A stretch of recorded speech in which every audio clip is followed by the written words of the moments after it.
Amado Señor, te adoramos y te bendecimos. Estamos en esta reunión aquí, Señor, en esta noche, porque queremos aprender más de ti. Espíritu Santo, te pedimos que tú nos muestres, Señor, lo que tú quieres hablar, Señor, a nuestras vidas. Sabemos, Señor, que no existen las casualidades para los que creen en ti, Señor. Todas las cosas obran para bien y están articuladas, Señor, por ti, Padre. Tú vienes, Señor, a mostrarnos, Señor, el camino a los que perseveran, Señor, se les será revelado, Señor, todos los caminos, Señor, y todos los senderos, Señor, del conocimiento, Señor, que tú tienes para tus hijos, Señor. Queremos perseverar, Señor, en aprender de ti, en aprender de tu reino, en aprender esos secretos, Señor, que fueron escondidos a los sabios y a los entendidos, Señor, y que fueron ocultados, Señor, para los que buscan, Señor. Padre, anhelamos de tu gloria, Señor. Queremos conocer más de ti, Señor, por tener un encuentro de mayor intimidad, Señor, por saber cómo es nuestro Dios, Señor, y enamorarnos más de ti, Señor. Te pedimos que tu presencia esté en este lugar, en nombre de Jesús. Amén. Pues, como sabemos, estamos viendo el tabernáculo de David y sí, avanzamos poco el otro día, pero es importante hacer una buena introducción de todo lo que estuvimos viendo porque, como se muestra aquí, estamos hablando de la intimidad con Dios, ¿no? Y hay muchas cosas que remarcar y que vamos a aprender hoy, pero para ponernos en situación, por los que no estuvisteis el jueves o para los que nos están viendo por primera vez, vamos a hacer rápido simplemente de la primera página, que es la que comenzamos, en la página número 5, tenéis este PDF, lo tenéis debajo del link para poder descargarlo, debajo del link del vídeo de YouTube.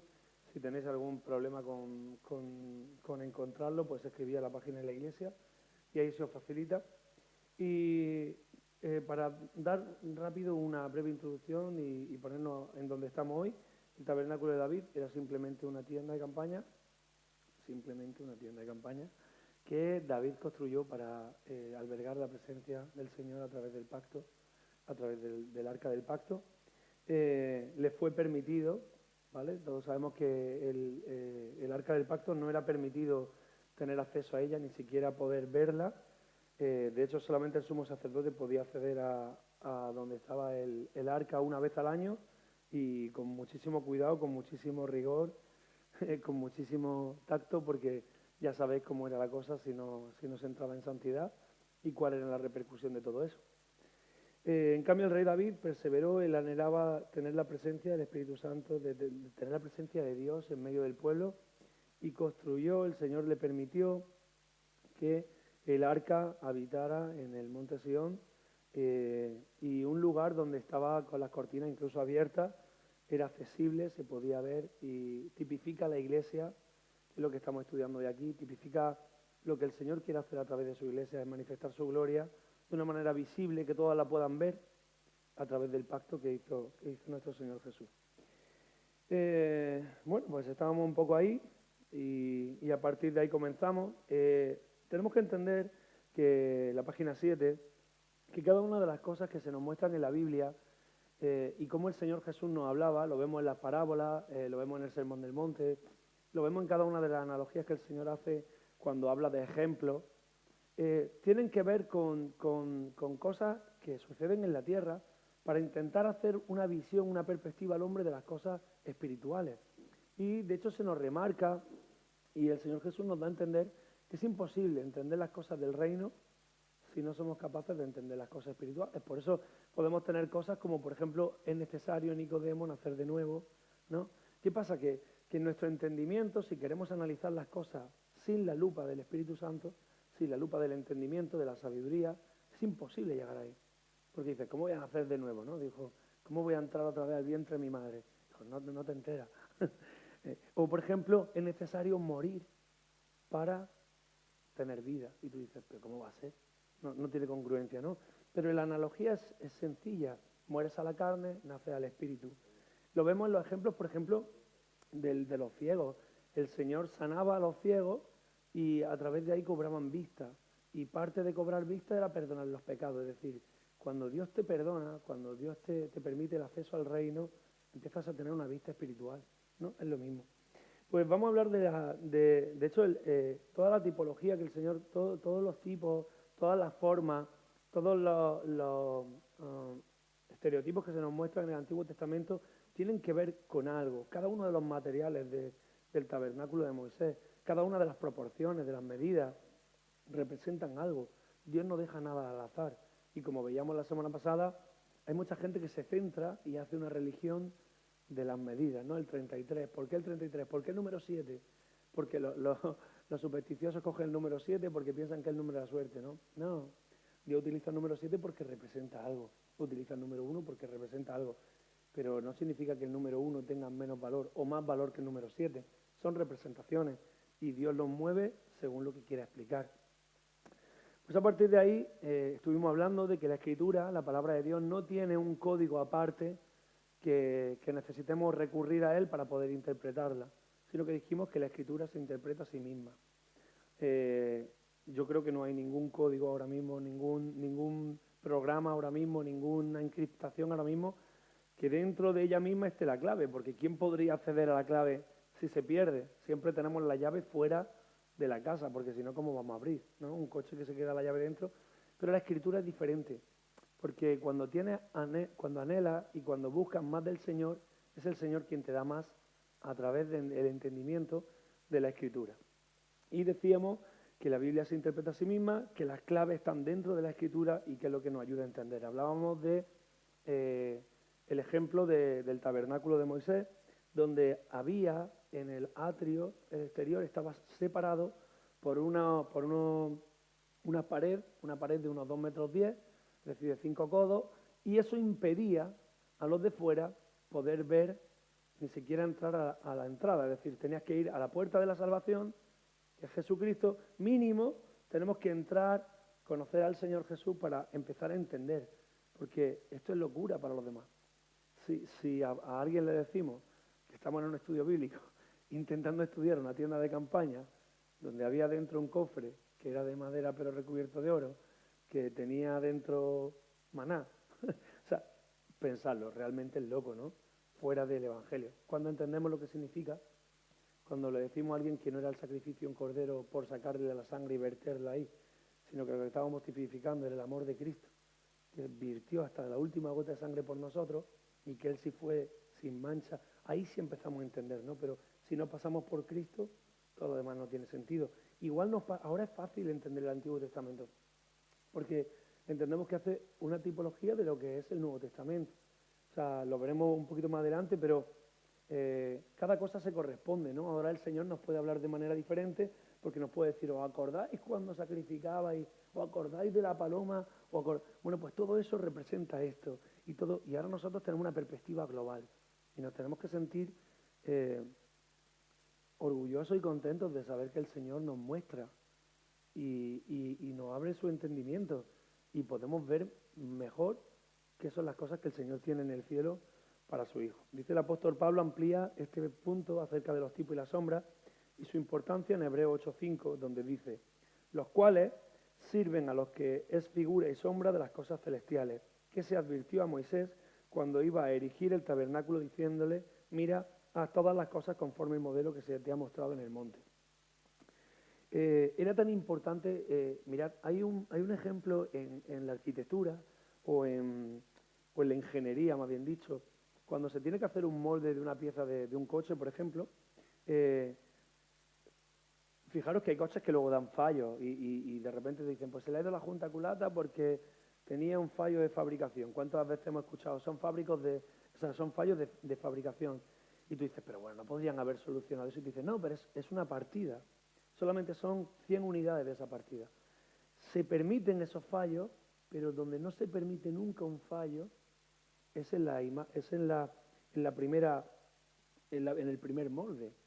O sea, las empresas gastan, os puedo decir que, por ejemplo, estaban hablando hace poco de que conseguir el molde de una garrafa, si tú tuvieras una empresa y quisieras envasar tu producto en un recipiente personalizado, pues para que lo entendamos, una garrafa hecha a la medida que tú quieres hacer para tu producto, ir al equipo de ingenieros que se dedican a hacer el molde básico, la base de todo, donde después puedes replicar, te puede estar costando entre los 30 y los 50.000 euros. O sea, tú dices, ¿cómo va a ser, no? Porque no es hacer algo de lo que ya está hecho, es hacer un molde que pueda replicar más.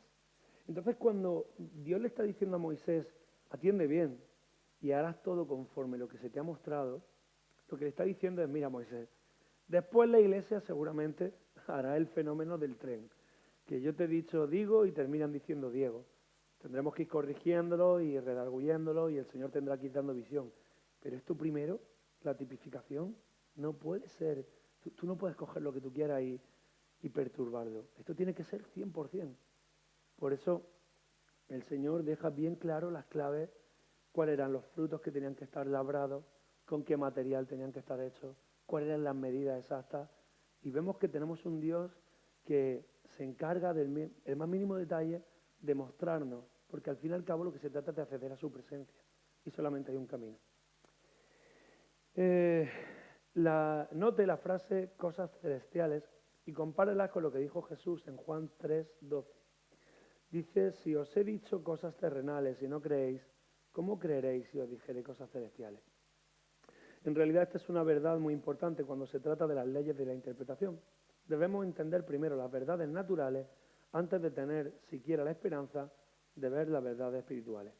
Yo quiero hacer aquí un inciso y dejaros esto, matizar esto.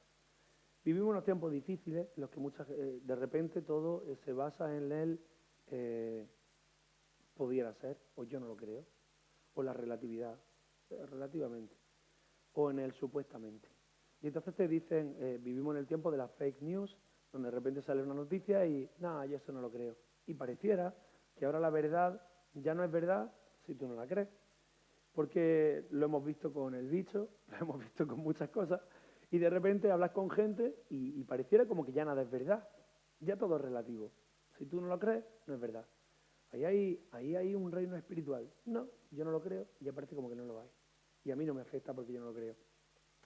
Y tenemos que entender bien que el Señor nos está diciendo que si no somos capaces de entender la realidad en la que estamos viviendo, si no somos capaces de entender el mundo físico, no vamos a poder entender el mundo espiritual. Y esto como iglesia tenemos que tenerlo bien claro, porque si no somos capaces de entender qué cosas son verdades en el mundo físico y qué cosas no, ¿cómo Dios nos va a dar cosas que sí que es verdad que tenemos que creer por fe? No se puede, no se puede. Esto es muy importante porque lo estamos viendo, vemos gente en la iglesia, podríamos hablar de muchos casos, pero yo conozco gente en la iglesia, sé que vosotros también, si ponéis a analizar, que de repente dejan de creer en algo, ¿no? No, yo esta noticia que he visto no existe, esto no existe y tal. Y ves como, yo he visto como incluso su espiritualidad, su conocimiento de Dios también se va difundiendo. Porque si lo físico no eres capaz de entenderlo, empiezas a divagar, empiezas a creer en el humanismo, empiezas a darle tu propia interpretación. Y el Señor lo que te está diciendo es que no existe tu interpretación, existe una verdad. Y esa es la verdad, en lo físico y en lo espiritual.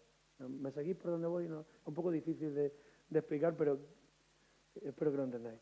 La luz y las tinieblas. La luz en las tinieblas resplandece y las tinieblas no prevalecieron contra ella. En Juan 1:5. En lo natural, la luz es mayor que la oscuridad. De hecho, mientras mayor sea la oscuridad, ojo, mientras mayor sea la oscuridad, mientras más grado de oscuridad hay, mayor será la luz. Es tan sencillo como querer ver las estrellas. Si un día queréis ver las estrellas, te dirán que el mejor día está en el solsticio de verano, donde te vas a agosto y en un pueblo muy elevado, que no tenga mucha contaminación luminiscente, simplemente cierras los ojos, te queda un tiempo sin mirar a nada y de repente cuando abras esperas a que tus ojos se adapten y de repente te darás cuenta que el cielo es mucho más estrellado. La luz está ahí, pero cuanto mayor es la oscuridad, más se manifiesta la luz. Por eso no hay que tener miedo, y esto es un mensaje, yo digo, wow, Señor, has traído esto en el tiempo necesario. Todos los hermanos que ahora mismo están con miedo, están siendo atacados con miedo, lo veíamos en la prédica del domingo, todos los hermanos que están atrayéndose con temores. Yo me relaciono con mucha gente al cabo del día y al cabo de la semana. Es sorprendente que al final los temas de comunicación son siempre los mismos, ¿no? Con los desconocidos. Hablas del precio del gasoil, hablas del tiempo, el tiempo está loco, hablas de la economía, del trabajo, se critica algo más y todo el mundo al final termina diciendo, madre mía, a mí me da miedo. Nosotros los cristianos decimos, tenemos temor santo, pero no dice, a mí me da miedo, yo no sé cómo esto va a pasar, yo no sé qué va a acontecer. Y en estos tiempos, ese miedo no puede entrar a la iglesia, todo lo contrario, la oscuridad se queda ahí, nosotros somos la luz. Es tiempo de manifestar que somos la luz y que portamos la luz y que podemos dar luz a esas personas. Cuanto mayor es la oscuridad, mayor es la oportunidad de saber que este es nuestro tiempo. La siembra y la cosecha. Después dijo Dios, produzca la tierra hierba verde, hierba que dé semilla, árbol dé fruto de árbol según su género, que su semilla esté en él, sobre la tierra. Y fue así, dice en Génesis 1:11.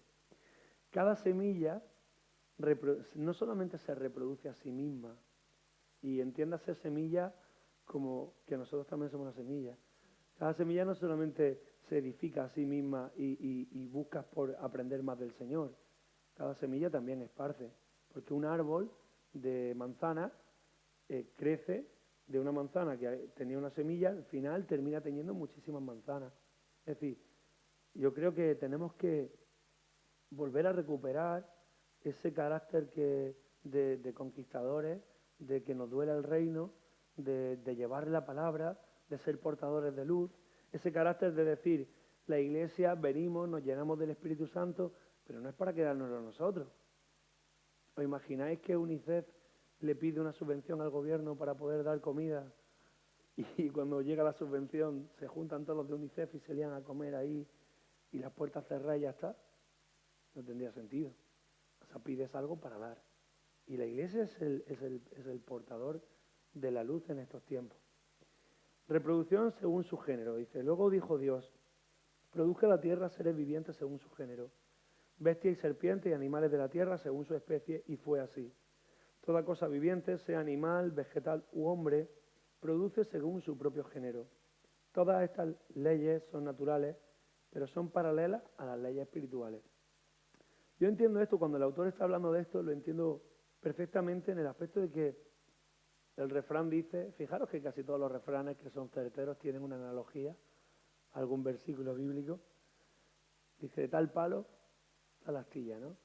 En lo personal podemos ver cuando, si somos, Marcos Brunet decía que él cuando tenía dos hijos, querían tener un tercero, y dice que mucha gente en la iglesia le decían, ¿pero qué dices? ¿Cómo va a tener un tercer hijo en los tiempos en los que está viviendo? ¡Qué locura! ¡Qué locura! ¿Cómo va a traer una persona que en estos tiempos? ¡Qué miedo!, ¿no? Y dice, el mal ha avanzado demasiado, los va a traer un tiempo muy difícil. Y entonces dice que él incluso se lo llevó a su alma, a su corazón, y se abatió, ¿no? Y dijo, Señor, me estaré equivocando, porque yo ya tengo dos, ya tengo ese fruto que tú me has dado, ¿y por qué iba a tener tres? A lo mejor me cierran el ministerio. Y dice que ellos estuvieron orando y ayunando, y el Señor les mostró, les dijo, yo quiero que tengan más hijos, porque a mí me agrada tu vida y quiero más como tú. Quiero más como tú en este tiempo, ¿no? Al final, la ley de la reproducción según su género. Si nosotros perseveramos en la verdad y buscamos más del Señor y nos llenamos de su Espíritu Santo, lo que podemos reproducir en los demás es gente que busque la verdad y que se llene de su Espíritu Santo. Lo vemos así. Muchas veces vemos un delincuente y lo primero que te dicen los psicólogos es habría que estudiar su familia y ver cómo eran sus padres. Algo falló. ¿Por qué no pasa eso con los cristianos en el tiempo a veces? ¿Por qué no pasa el que dice, wow, qué adorador? Habría que estudiar sus padres. Porque no tenemos muy claro la iglesia, no tenemos tan claro el que reproducimos lo que somos. Y yo desde que estoy en esta iglesia he escuchado eso, reproducimos lo que somos, reproducimos lo que somos. Hay que perseverar, pero no lo reproducimos lo que mostramos en el espejo, lo que somos, lo que de verdad en esencia somos, eso es lo que se reproduce. Si un día veis a mi hija decir palabrotas y saltar como una cafre, diréis, ese Rubén que hay ahí no es el que... Yo creo que el Rubén es el otro. Lo que pasa es que este los domingos se viste bien, pero ahí está reproduciendo lo que soy. ¿Me explico por dónde voy? Por eso somos seguidores de Cristo, porque queremos reproducir la vida de Cristo. Vida a partir de la muerte. Cuando el apóstol Pablo estaba explicando la resurrección a los corintios, comparó la muerte a una semilla que es plantada en la tierra y muere, y entonces de esa corrupción brota nueva vida. Además, enfatizó el hecho de que cada semilla reproduce exactamente lo que es, ya sea fruto malo o fruto bueno. Tenemos que morir. ¿Por qué vienen a veces las ansiedades o los miedos o tanta distracción a nuestra vida o tanta distracción a las personas cuando intentan buscar a Dios? Porque hay un momento en el que cuando te conviertes te enamoras tanto de Dios y recibes, pero hay cristianos que después de que llevan 5 o 6 años se estancan, o a veces pasa alguna edad, o a veces pasa tal. ¿Por qué pasa eso? ¿Sabéis por qué pasa? Porque llega el momento de morir. Al final la teoría está bien. Yo le puedo decir a la semilla, mira, un día vas a germinar y vas a criar raíces y vas a ser bella y vas a dejar de ser pequeña. Y la semilla me mira y dice, qué guay, cómo mola, me encanta. Y un día tú ya no estarás en el suelo, sino que será enorme y los pájaros llegarán a ti y tendrás fruto y los hombres se saciarán comiendo de ti. Y la semilla, guay, me encanta. Y entonces le dices, vale, pero ahora es el momento de despedirnos. Y la siembra. Y te imaginas, no, no, no, hay gente que está luchando. Lo que pasa muchas veces con las ansiedades o con los miedos es que empiezas a luchar con tu propio yo. Y te empiezas a dar cuenta que morir no es agradable. Y que te gusta. Y tú ves a gente que dice, a mí me encantaría ser como fulanito de tal. Me encantaría tener el ministerio de tal. Sí, pero no quieres... Danny Johnson nos dice, ¿queréis tener la sonrisa que yo tengo? ¿Sabéis cuando él se ríe que y todo el mundo se parte de risa, contagia? Y un día íbamos a llevarlo al aeropuerto y dice, Rubén, la gente quiere tener la sonrisa que yo tengo, pero no quieren tener las lágrimas que yo tuve. Y cuando te cuentan eso dices, wow, ¿no? Esa es la realidad. Para experimentar el gozo tienes que estar gozoso por algo. Y solamente alguien que ha valorado, que ha anhelado tanto el gozo, cuando lo tiene, es capaz de regodearse de gozo. O sea, si tú has tenido pobreza, cuando a ti te dan unas zapatillas nuevas, tú no piensas en una camiseta nueva ni en un pantalón nuevo, tú solo quieres, o sea, tú a ese niño le das esas zapatillas nuevas y ese niño le dices que tienes más regalos y te dice, espérate, por favor, yo necesito llorar estas zapatillas, yo necesito saltar con estas zapatillas y después ya cuando me acostumbre, dame el otro regalo. Pero cuando estamos saciados de todo, le das las zapatillas y dice, bueno, las zapatillas, dame otra. Una camiseta, dame otra. ¿Y ya están los regalos? Bueno, pues para el año que viene. A veces somos así, no hemos valorado, tenemos que morir para nacer de nuevo. Amén, un amén fuerte ahí en tu casa, si lo estás viendo ahí. El cielo revela las verdades de la resurrección. Luego Pablo señala los cielos para mostrar las diferencias en la resurrección. Así como las estrellas varían en gloria y belleza, y así como hay una diferencia entre el sol y la luna, así será la resurrección. Cuidado, atento, símbolo de admiración. Cada uno tendrá un grado diferente de gloria en la resurrección. ¿Cuántas veces escuchamos? Y es que, claro, el enemigo es muy astuto. Si alguien nos pudiera enseñar de lo que es el arrepentimiento, serían las personas mayores. Una persona mayor en el hecho de su muerte, yo he tenido la oportunidad de hacer esa pregunta y decir, si tuvieras que vivir de nuevo, ¿de qué te arrepientes? ¿Qué no volverías a hacer? ¿Qué haría antes? Todo el mundo se arrepiente de no haber hecho cosas y ya no hay oportunidad. Todo el mundo me decía, si yo fuera joven de nuevo, si yo tuviera tu edad, nadie experimenta con un cabeza ajena, evidentemente, pero si pudiéramos escuchar de nuevo, claro, lo alejamos. La sociedad dice, no, no, no, las personas mayores tienen mucho que enseñar, mandémoslas al asilo. El mundo que te ocupe mucho, que tengan muchas cosas que hacer, y las personas mayores los que te pueden enseñar al asilo. Y así no hay un grado de transmisión de sabiduría. Tú ocúpate con los afanes y esas personas solas. Y yo le pregunté, ¿qué haría? Y me dijo, me arrepiento de las cosas que me arrepiento de las que no hice. Eso es lo único que se arrepiente. Y qué duro es cuando son, bueno, puede sonar anécdota cuando son cosas que dices, pues yo me tenía que haber comprado un coche y ya no puedo. Bueno, eso al fin y al cabo, pues dices, bueno, no ha tenido coche. Pero qué duro es cuando tienes que escuchar a veces testimonios que dicen, nunca le dije a mi hijo que lo quería, o nunca, ¿no? Y ya no hay oportunidad. Pues ahora piensa en ti y piensa que un día estaremos ante el Rey de Reyes. Y el Señor tiene, como hemos leído aquí, y lo he marcado con admiración, un grado diferente de gloria para cada uno. Y el Señor nos medirá con la vara auténtica de medir y nos juzgará con el juicio perfecto y nos pesará. Y Él sabrá el grado de gloria que tiene que tener cada uno. Y cuando tú mires a tu hermano, allí no le podrás decir al Señor, es que míralo a aquel, porque el Señor sí sabe cada uno. Y nos sorprenderemos. Veremos gente, escuchaba un testimonio que decía, veremos a la limpiadora probablemente, o al hombre del servicio, o aquel que nunca considerábamos nada, y lo verás en un lugar de más gloria que ti.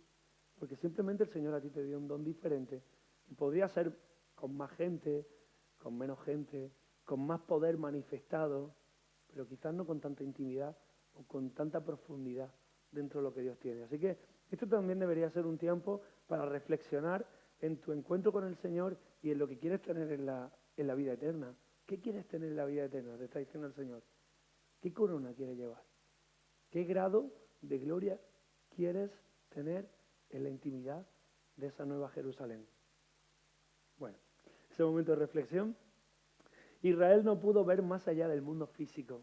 Me encanta este párrafo.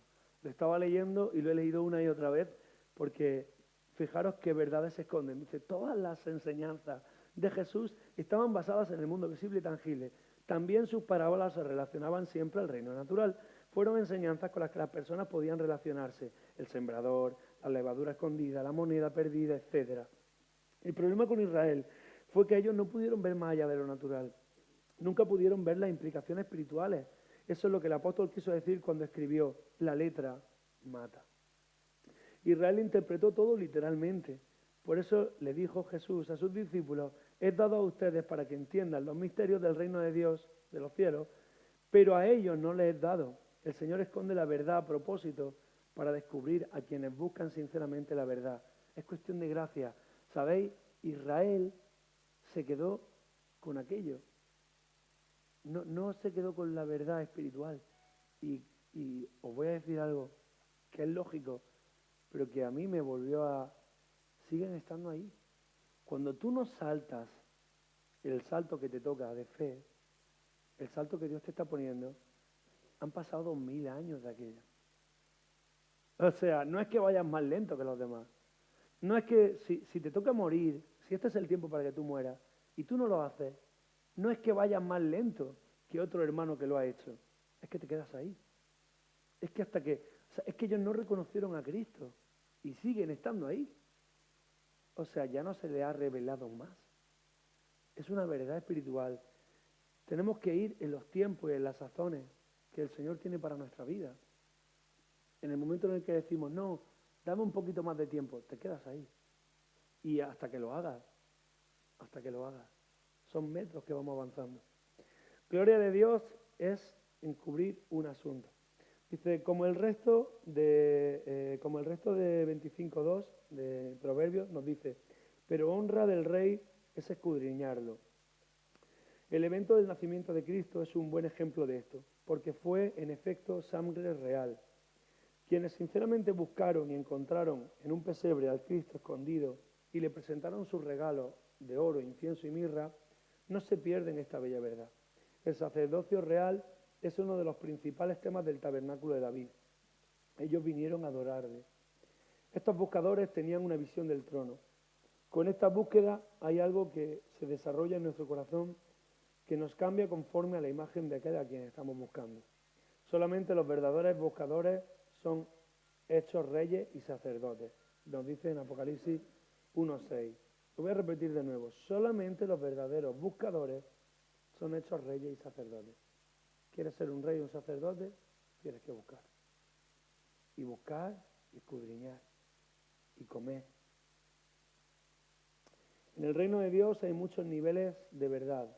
Y si no estamos buscando a Cristo con todo nuestro corazón, muchas verdades serán escondidas a nuestros ojos. Yo cuando era adolescente me acuerdo de una prédica que decía el predicador, pero atiende bien, te lo voy a repetir de nuevo. Y me parece que repitió 5 o 6 veces lo mismo. Decía, macho, que está repitiendo muchas veces lo mismo. Y ahora me pongo a pensar que yo no estaba entendiendo todas las capas de profundidad de lo que estaba diciendo. Lo entendí el día que escuchamos una predicación de Robert Miles, me parece que se llama Robert Miles, que dice, atiende bien. Dios escribió el final... Miles Monroe. Dios escribió el final y se ponía así, y entonces fue el principio. No lo has entendido. Dios se fue al final y corría el tío por la escena y ahí lo entendí. Y cada una de las veces que él lo decía, yo iba entendiendo más cosas. Y dije, wow, o sea, eso es lo... Cuando el Señor te empieza a hablar, cosas tan sencillas. A veces le dice a la gente, hay que nacer de nuevo. Y el converso recién convertido dice, vale, pues me bautizo. Pero llevamos años en el Evangelio y me sigue impactando. Hay que nacer de nuevo. Porque empiezo a entender más cosas. Y cuando nació mi hija y la vi salir, y dije, wow, hay que nacer de nuevo. Hay que volverse pequeñito, moldeable, sin conocimiento previo, sin juzgar. Hay que salir y nacer de nuevo. Hay que cobrar vida. Hay que esperar a que insufle aire el Señor. O sea, es una pasada. Y el día que sea abuelo estoy seguro que volveré a revivir otra cosa diferente y entenderé una profundidad más de hay que nacer de nuevo. Y qué bueno que el Señor, cuando entendemos, yo le pregunto al Señor, ¿por qué estamos en este mundo? ¿Por qué tú no nos creaste directamente a la gloria? ¿Nunca lo habéis pensado? ¿Por qué tengo que...? Vale, sí, está bien, Él nos creó en el Edén, vale, sí, pero luego pecamos y tal, pero ¿por qué este mundo? ¿Por qué no un sitio que sea como un test de tráfico? En el que te preguntan y te dicen, a ver, tú, si superas el test, estúdialo, y si no lo superas, pues vete y sigue estudiando, ¿no? ¿Por qué no eso? ¿Por qué no damos un práctico para estar? ¿Por qué este mundo?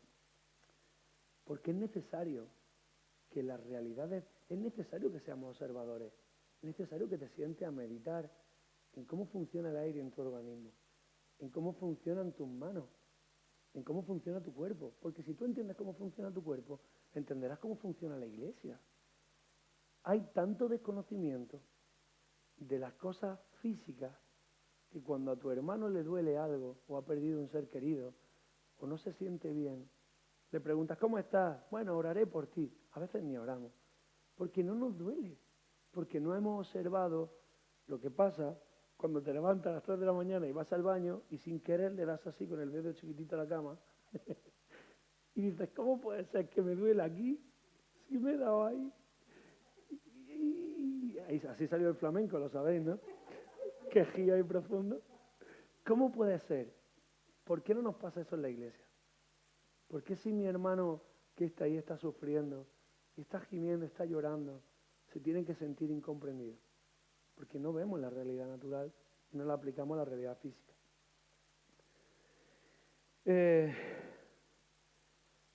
Si no estamos buscando a Cristo con todo nuestro corazón, muchas veces serán escondidas de nuestros ojos, serán escondidas. Y me quedo con eso, porque la verdad sigue estando en la Biblia, está ahí. Pero tenemos que pedirle un grado, tenemos que ser como esos ciegos que se acercan al Señor y le dicen, no veo, no veo. Tienes que sanarme, Señor, tienes que quitar esta ceguera a mi ojo, como sea, tienes que escupir al suelo, tiene que ser que salga de ti y que lo ponga en mi vista para que yo vea, hazlo. Pero yo no veo, está ahí y no lo veo. Oseas 6:3 dice, y conoceremos y proseguiremos en conocer a Jehová. Como el alba está dispuesta a su salida, y vendrá a nosotros como la lluvia tardía y temprana a la tierra. Hay muchas cosas que nunca conoceremos ni entenderemos si no proseguimos. Primero lo natural y luego lo espiritual. Si algo nos tenemos que quedar con la clase de hoy es a ser más observadores en lo natural. A partir de ahora me veréis por ahí fijándome en cosas y diciendo, wow, ¿y eso cómo funciona? Vale, ¿y en qué se aplica lo espiritual? Vale. Por eso, y además Pablo lo decía, ¿no? Hay que los cimientos, la base, la piedra angular, ¿no? Toda esa tipología. Dice, debe haber un entendimiento de las verdades naturales antes de que verdaderamente podamos apreciar las verdades espirituales. Esto lo entenderemos cuando comparamos las diferencias entre el Antiguo y el Nuevo Testamento. En el Antiguo Testamento está ilustrado con tipos y símbolos naturales. El Nuevo Testamento es el cumplimiento espiritual de ellos. Por eso no podemos decir, no, yo me quedé en el Antiguo Testamento, no, yo soy más del Nuevo. No tiene nada que ver, es una continuidad.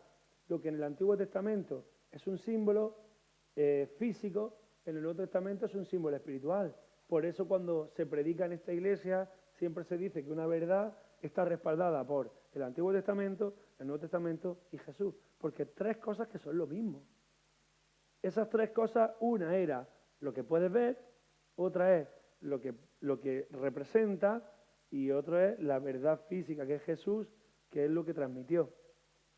Y lo vemos aquí, ¿no? Y dice, contrastaremos algunas de estas diferencias. Vamos a hablar de primero lo natural, y aquí vemos en este esquema que todo va alineado.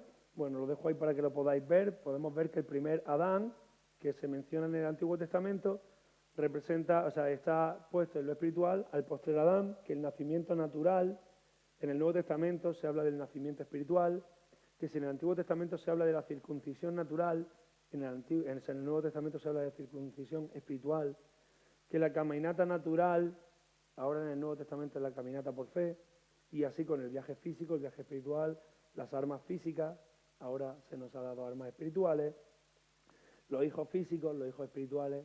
Os invito a que lo leáis, pero también podemos ver antiguos estudios cuando nuestro pastor ha hablado, por ejemplo, de cada una de las batallas que David libró y lo que representaban, que eran los amonitas, que era cada uno de los ídolos que representaban. Y lo vemos en el Antiguo Testamento como que aquellas batallas físicas que ahora nos escandalizaríamos, ¿no? Porque ¿quién nos escandaliza ahora si dijera David mató a Goliat y con su espada fue y le cortó la cabeza? Ostras, la imagen es un poco dura, ¿no? Un muchachito cortando ahí la cabeza de un gigante. La imagen, si la presentáis en vuestra cabeza, es dura. Pero tenemos que entenderla porque ahora tenemos la luz del Nuevo Testamento que nos muestra que espiritualmente ese gigante que viene a tu vida hay que matarlo con las armas del Señor, con el aprendizaje que ya Dios te ha dado poco a poco en la formación tuya, pero no hay que dejarlo ahí, sino que hay que asegurarse bien y cortar la cabeza. Y esa es la victoria. ¿Ven? ¿Sí? Creemos en eso. La relación siempre natural, espiritual. El Nuevo Testamento confirma el Antiguo Testamento. No hay un pasaje del Nuevo Testamento que niegue algo del Antiguo Testamento. Quien te diga es que ahora vivimos por gracia o es que no sé, no estamos contradiciéndonos. Todo lo contrario. Si antes dice, ahora todo se resume en 2 mandamientos, pues, ojo, cúmplelo. Cúmplelo. A ver si es que ahora es más fácil. Dices que ya no hay diezmo porque ya en el Nuevo Testamento, ojo, que lo que se decía en el Antiguo Testamento era dar el diezmo. Pero es que ahora dice que todo es de Cristo. Cuidado. Yo creo que incluso antes era más fácil, porque, fijaros, los judíos contaban los granos y ya se sentían que lo habían dado perfecto. Pero viene Cristo a decir que Él no quiere sacrificios ni obras vanas, que es lo que quiere ahora es una entrega de corazón. Y a ver ahora quién se siente plenamente que le ha entregado el corazón, porque yo cada día tengo que venir y decir, joder, puedo dar más, y tengo que dar más. En el grupo de alabanza eso es lo que estamos hablando. Esto hemos dado, no os quedéis con eso, no os conforméis con eso, tenemos que dar más. Y si hemos llegado hasta el 5, es porque podemos llegar al 6.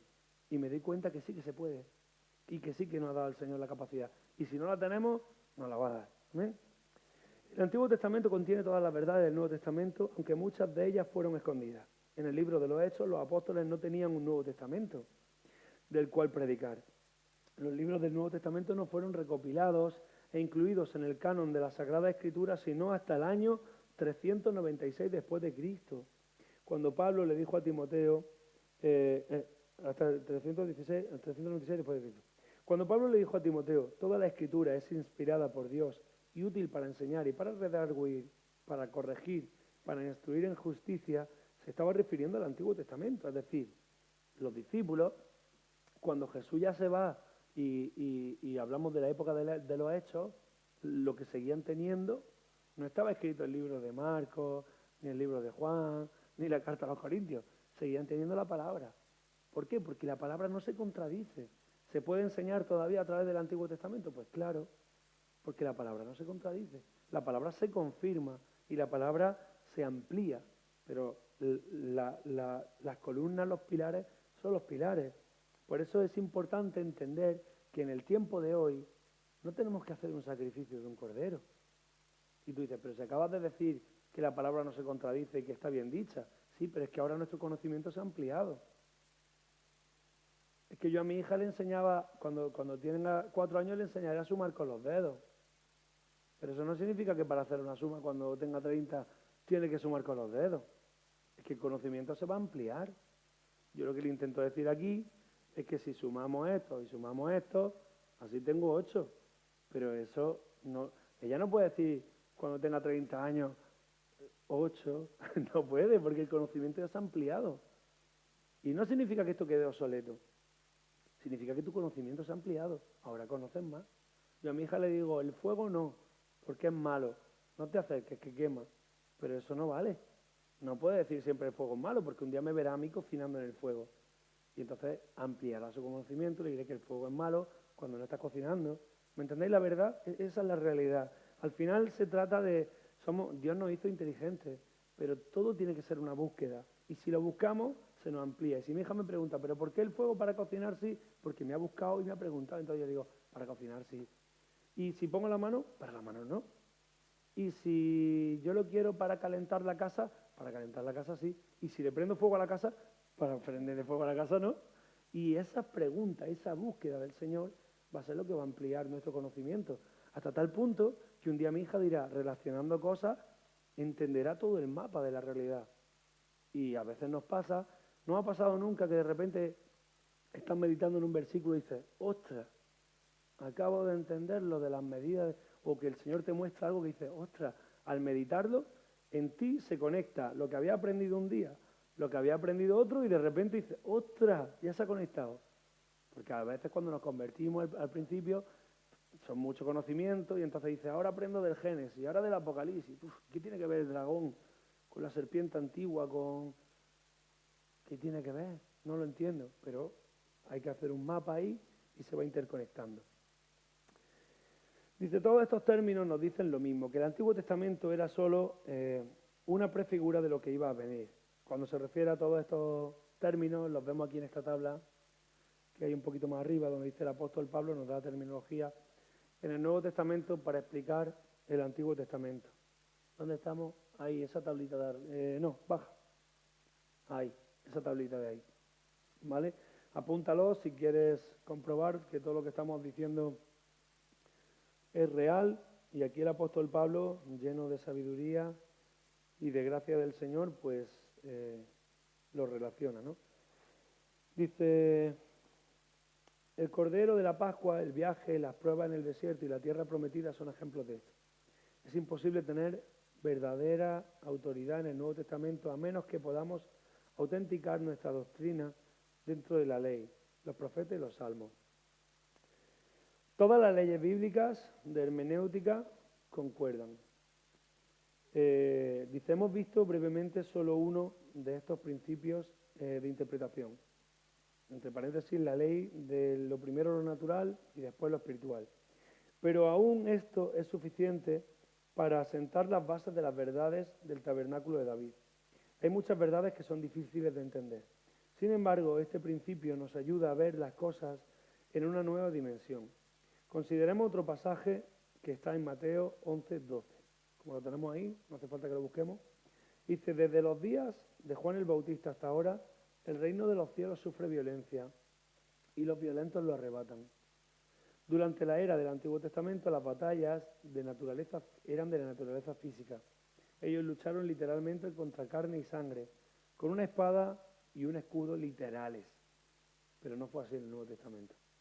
Este versículo se ha utilizado muchísimas veces en la iglesia, y yo lo he visto en contexto y fuera de contexto. Muchas veces. El reino de los cielos de los violentos. Claro. ¿Ahora qué significa? ¿Yo me pongo aquí a romper paredes? No, señor. El reino de los cielos sufre violencia. Significa que lo que antes se nos menciona en la palabra, si os dais cuenta, todo lo que había en las conquistas, hasta que se llega a conquistar toda la tierra entera y aparece el reinado de David, todo lo que había eran guerras. Todo eran guerras. Y todas esas guerras tipifican todas las guerras que el cristiano va a tener que ir venciendo una por una, hasta llegar a conquistar. Ahora no tenemos que partirnos la cara con nadie, pero espiritualmente el reino de los cielos sufre violencia constantemente espiritual. Nuestra guerra ahora es contra carne, no es contra carne ni sangre, sino contra principados y potestades y huestes de maldad. Es decir, si entendemos, si nos vamos a la palabra y si tú quieres entender cómo va a ser tu crecimiento espiritual hasta llegar a la conquista final, pues tienes que entender qué representaba cada una de esas conquistas que se muestran en el Antiguo Testamento. Contra los amonitas, pues los amonitas representan. Contra los filisteos representan. Y vas a darte cuenta que en tus batallas espirituales, todo eso vas a tener que ir venciéndolo. Y además uno por uno, no fallas. Lo vimos hace poco en el estudio de, los 31 reyes, también hablaban de cada una de las, lo podéis ver en miescuelabíblica.com, hablaban de cada una de las victorias y todo eso es personal. Nunca paremos de leer la Biblia porque pensamos que es que esas batallas se libraron y eso es historia. No es historia. Nos está diciendo lo que el cristiano va a tener que pasar hasta conquistar, hasta llegar a la tierra prometida. El corto ministerio de Juan el Bautista inició la transición de la carne al espíritu. La batalla se mueve ahora en la esfera celestial y debe haber cierta violencia en el espíritu para tomar el reino. Juan también retó a Israel en lo que se respecta a la circuncisión física cuando dijo, de hecho, que Dios deseaba una circuncisión del corazón para comprobar su conexión con Abraham. Yo hago una pregunta, ¿se puede ser un cristiano tranquilo, que no le afecten las cosas, cuando se ponga a orar todo el rato de simplemente gracias, que no sufra ninguna, no tenga ningún bajón, no tenga guerra espiritual, que no sufra nada? Yo a veces he hablado con gente y me han dicho, macho, parece que yo vivo bien y soy cristiano y el Señor me bendice. Yo no me lo creo. Yo no me lo creo.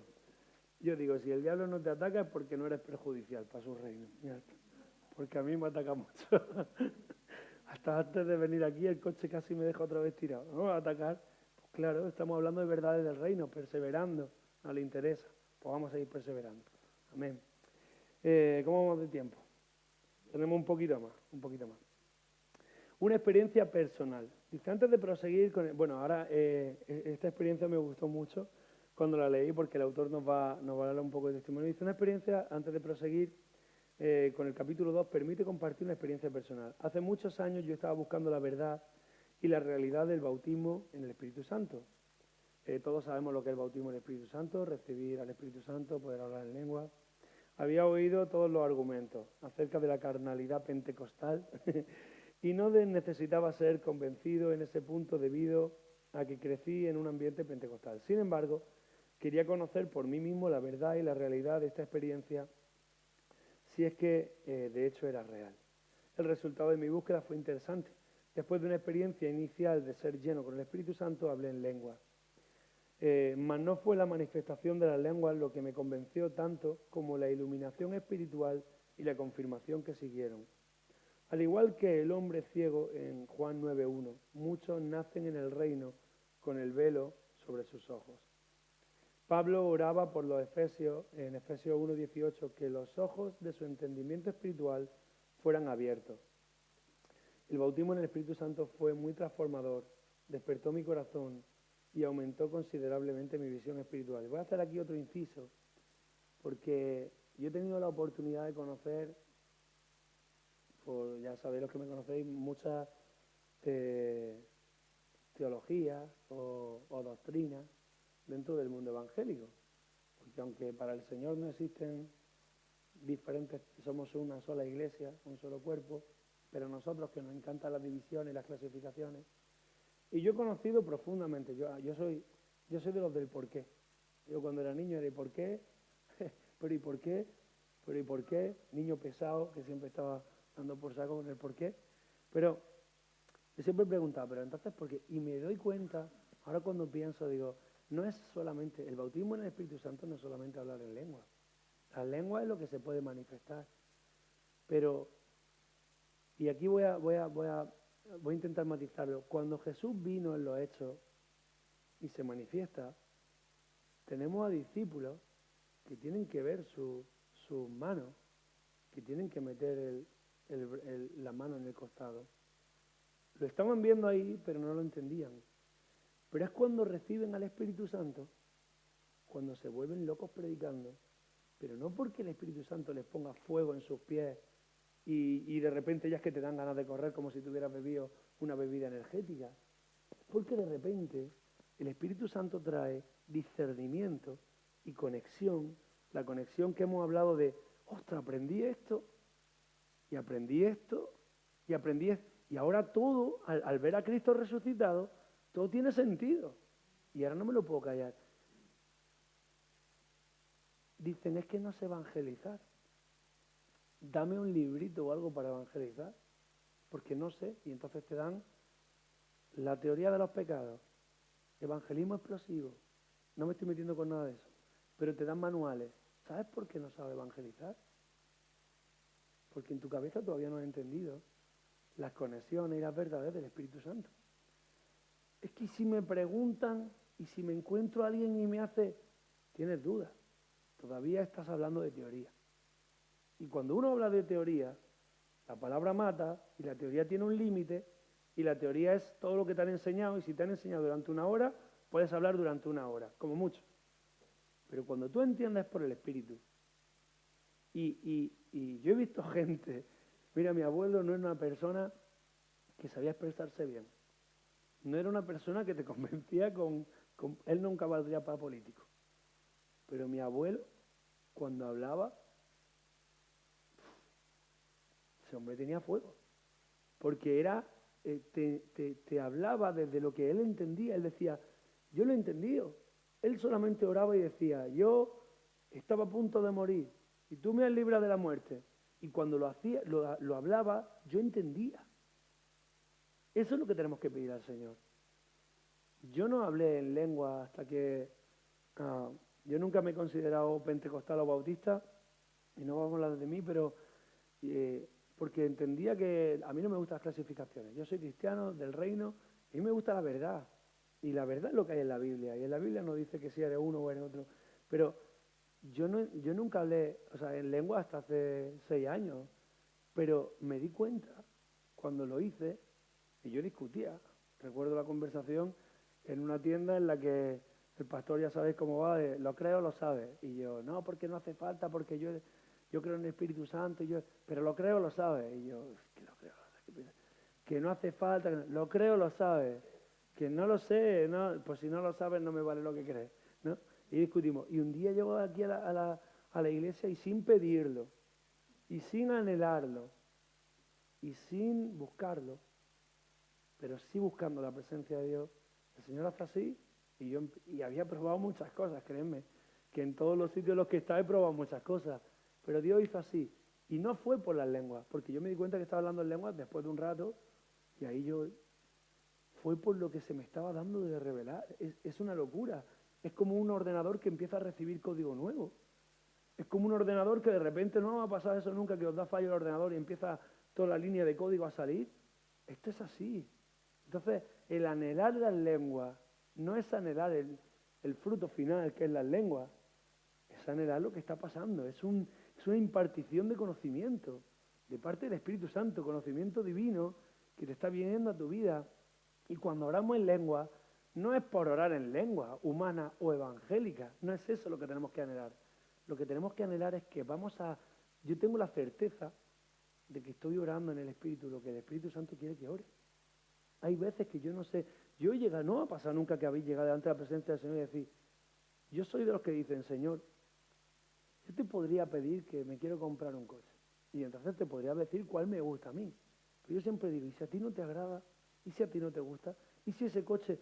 Mi oración es, líbrame de la maldición oculta en bendición.